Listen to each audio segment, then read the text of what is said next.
Have you ever wondered how some artists just become like household names Hmm. and others, maybe even with equal talent, they kind of fade into obscurity? Yeah. You know, Yeah. it's a question a lot of people have, and it's Sure. what we're diving into today. Okay. And get this, we're doing it through like the lens of network science. Oh, cool. You shared with me this talk by Albert Laszlo Barabasi, who Yes. uses data analysis Right. to map out the pathways to success Yeah. in the art world. It's super interesting. Yeah. He basically can predict an artist's future success based on their early exhibition history. Hold on. Yeah. Wait, how can you predict something like as seemingly subjective as artistic success? Right.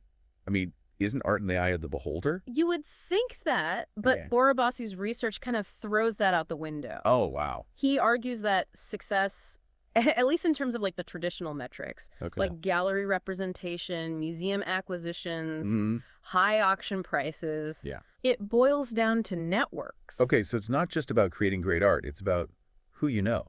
It's more nuanced than that. Okay. Talent is definitely a prerequisite. Yeah. But what Burabasi highlights is that the art world operates like a giant interconnected network. Okay. Think of it like a map. Okay. The museums and galleries are the key locations. Yeah. And the artists are trying to navigate their way to the most influential spots. Okay, I'm starting to see where you're going with this. Yeah. So how does this network map work? So Burabasi and his team, they literally mapped out the global network of art institutions. And what they found is that the most prestigious institutions, like MoMA or the Tate Modern, Yeah. they act as central hubs. Okay. They're like the grand central stations of the art world. So if an artist wants to make it big, they need to get as close to those hubs as possible. Exactly. Really? Burabasi found that the closer an artist exhibits to those central hubs early in their career, the faster and higher their trajectory tends to be. Hmm. It's almost like those early exhibitions act as a talent scorecard. Interesting. And the institutions, through their choices of who to exhibit, are the judges. Okay. Yeah. That's fascinating. Yeah. It seems almost counterintuitive. Right. Wouldn't a young artist want to like build their reputation gradually? Uh-huh. Maybe starting with smaller local galleries? You'd think so. Yeah. But the data tells a different story. Oh, really? Barabasi's research suggests that proximity to these central hubs early on Uh-huh. is the most significant predictor of future success. Wow. It's less about slowly climbing the ladder Yeah. and more about being catapulted into the spotlight through association with these powerful institutions. So it sounds like what Barabasi is saying is that in the art world, who you know often matters more than what you create. It's not that simple. Okay. Talent is still essential. Okay. It opens the doors to those early exhibition opportunities. Uh-huh. But what Barabasi's research reveals is that those opportunities, particularly where they happen, Okay. are more predictive of future success than the art itself. So for an aspiring artist, Yeah. the takeaway is to prioritize getting their work shown in those prestigious institutions, Yes. even if it means skipping what we might consider the traditional stepping stones of smaller galleries. It's a bold strategy. Yeah. And it certainly requires talent to even get your foot in the door at those places. Yeah. But if you look at the data, Yeah. those artists who manage to break into those central hubs early in their careers Mhm. are the ones who tend to become the big names we all recognize. This raises the question, Yeah. are there any artists who've managed to achieve significant success without going through those central hubs? Yeah. What about those who prioritize personal fulfillment over chasing recognition from these institutions? Well, Barabasi acknowledges that success can mean different things to different artists. Right. Some artists are driven by internal fulfillment Yeah. and might not care about external validation. Yeah. Sure. But for those aiming for that more traditional measure of success, Mhm. museum acquisitions, high auction prices, being a part of art history, Mm-hmm. his research suggests that those central hubs are almost unavoidable. So for an artist, with their sights set on those traditional markers of success, Mm-hmm. what does Barabasi recommend? Just keep submitting their work to MoMA and hope for the best. Well, while persistence is admirable, Yeah. Barabasi emphasizes the importance of understanding network dynamics. Okay. It's not just about blindly submitting your work. Yeah. It's about making strategic choices that increase your chances of connecting with those influential institutions. So what does that look like in practice? Well, for example, Barabasi found that artists who exhibited widely, Okay. even in smaller, less prestigious venues, Mm-hmm. had a higher likelihood of eventually breaking into those central hubs. It's like they were increasing their odds of being noticed by casting a wider net. So it's a bit like a numbers game. In a way, yes. Yeah. But it's not just about exhibiting anywhere and everywhere. It's about being strategic. Okay. Barabasi's research suggests that artists who choose venues that align with their artistic style and target audience have a better chance of connecting with the right people.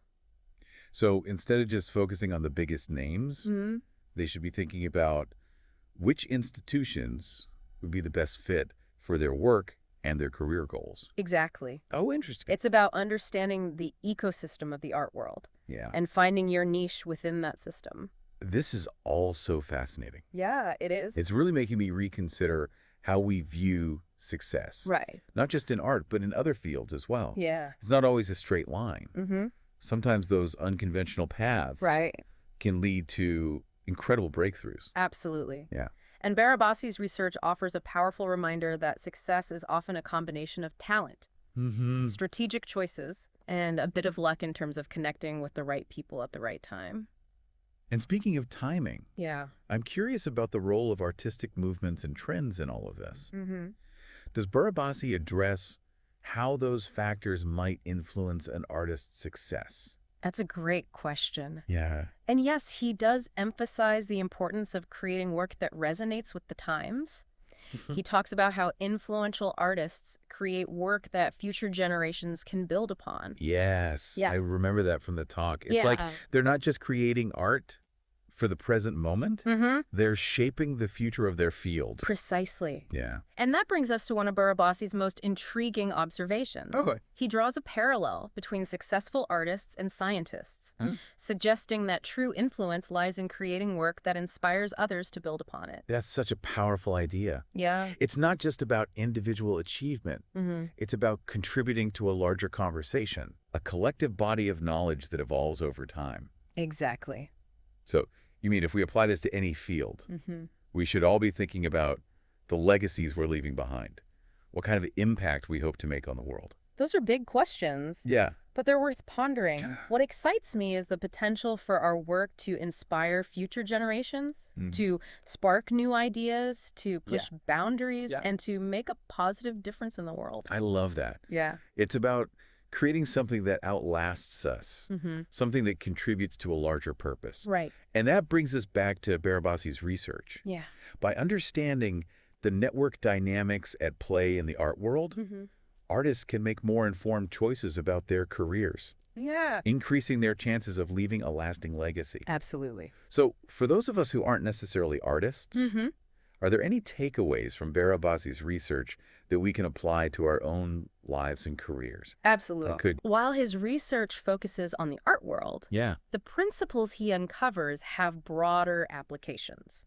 For instance, the importance of networks and strategic connections is relevant in virtually every field. That makes sense. Yeah. Whether we're scientists, entrepreneurs, or educators, building relationships and connecting with those who share our interests can open up new opportunities and accelerate our growth. Exactly. So just like those artists who exhibited widely, sometimes it's about stepping outside of our comfort zones and exploring new avenues. You got it. So maybe attending that conference we've been hesitant about. Yes. Or reaching out to that person we admire but have been too intimidated to contact. You got it. Yeah. And remember, it's not just about networking for personal gain. Right. It's about finding those who inspire us, who challenge us, and who can help us make a meaningful contribution to our chosen fields. I love how this conversation's expanded beyond the art world to encompass this broader idea of leaving a positive legacy. Absolutely. This has been such an insightful deep dive. Yeah,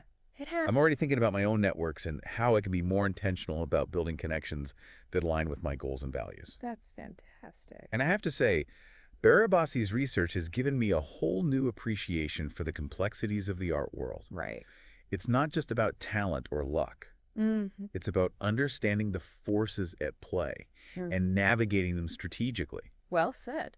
And, you know, it makes you wonder how these network dynamics might be shifting with the rise of digital platforms and online art communities. Yeah. Is it becoming easier for artists to bypass those traditional gatekeepers? That's a fascinating question. Yeah. And I think it's something Barabasi would likely be exploring in his current research. It's certainly true that the internet has democratized access to art in many ways, Right. allowing artists to connect with audiences directly and build their own platforms. So, are we witnessing a power shift in the art world? Are those central hubs losing their influence? It's too early to say for sure, Okay. but it's definitely a trend worth watching. Yeah. While the internet has created incredible opportunities for artists, those established institutions still hold a lot of weight in terms of prestige and historical validation. Yeah, that makes sense. Yeah. There's still a certain cachet associated with being exhibited in a renowned museum. Right. Or represented by a prestigious gallery. Exactly. Like a stamp of approval that carries significant cultural capital. Precisely. Yeah. And while online platforms can provide exposure and build a following, Right. they don't necessarily translate into the same level of recognition or financial success that comes with being part of those established networks. So it's not an either situation. Right. Perhaps it's more about finding a balance, leveraging the power of online platforms, while still understanding the importance of those traditional pathways to success. I think that's a smart approach. Yeah. The art world is evolving, and those who can adapt and embrace both the old and the new are likely to thrive. This has been such a thought-provoking conversation. It has been. It's clear that success in the art world, and perhaps in any field, is a complex interplay of talent, strategy, and network dynamics. Well said. And it's a reminder that we're all part of interconnected networks, whether we're conscious of them or not. By understanding how these networks operate, we can make more informed choices and increase our chances of achieving our goals. Absolutely. So what's the one key takeaway you hope our listener walks away with today? I'd say it's this. Don't underestimate the power of connections. Nurture your network, seek out mentors and collaborators, and be open to unexpected opportunities. Okay. You never know where those connections might lead you. And remember Barabassi's point about leaving a legacy? Yes. What kind of impact do you want to make? What will you create that will inspire future generations to build upon?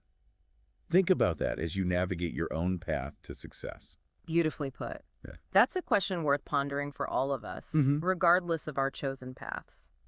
This idea of networks and their impact on success has me thinking. What about artists who achieve recognition without following that traditional path? Right.